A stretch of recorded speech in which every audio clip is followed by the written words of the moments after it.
I don't believe in ghosts, but I know that we're coming to the season of ghosts and goblins.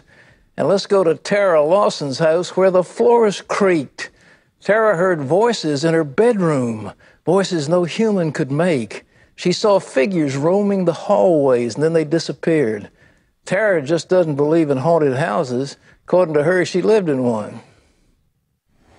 After watching a horror movie at the age of 12, Tara Lawson and her brother talked their mother into buying a Ouija board. We just got a Parker Brothers Ouija board at the toy store, and we didn't realize that, it was more than just a toy. What started out as an innocent fascination turned Tara's life into a nightmare filled with oppression. An evil presence made itself known almost immediately. It was moving her hands across the board, and it was moving really fast. And we were looking up at my dad, just kind of laughing like, look, and we're not doing it. It was spelling out this profanity.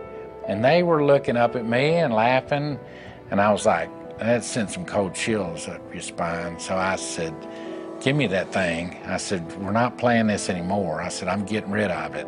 Tara's dad hid the board. It wasn't long, though, before Tara found it and secretly began playing again.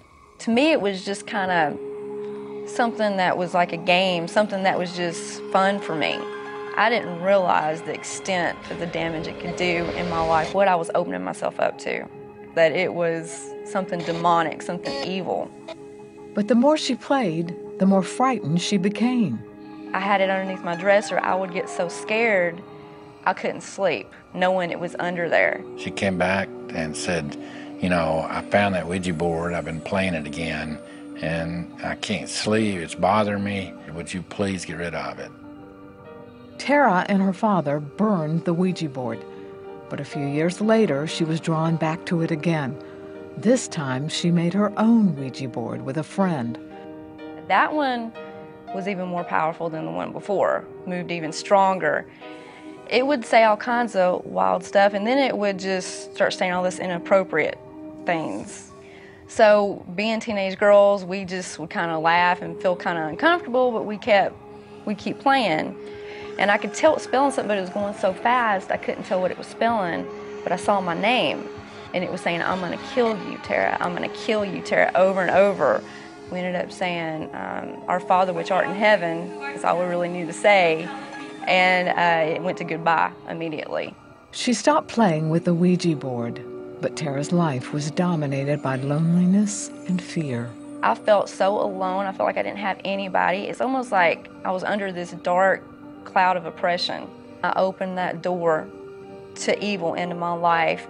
It brought in destruction. It brought in a dark oppression over my life. It seemed like everything from that point forward was spiraling downward. Strange things occurred around her. Objects moved through her room at night, and loud noises would echo through the house when no one else was home. I heard them stomping up and down the hall, and I thought, oh, my dad's home, and he is not too happy. And so I ended up looking out in the hall, and there was nobody there. Tara eventually got married and moved out of the house, but the darkness went with her. I would hear this loud, evil chanting.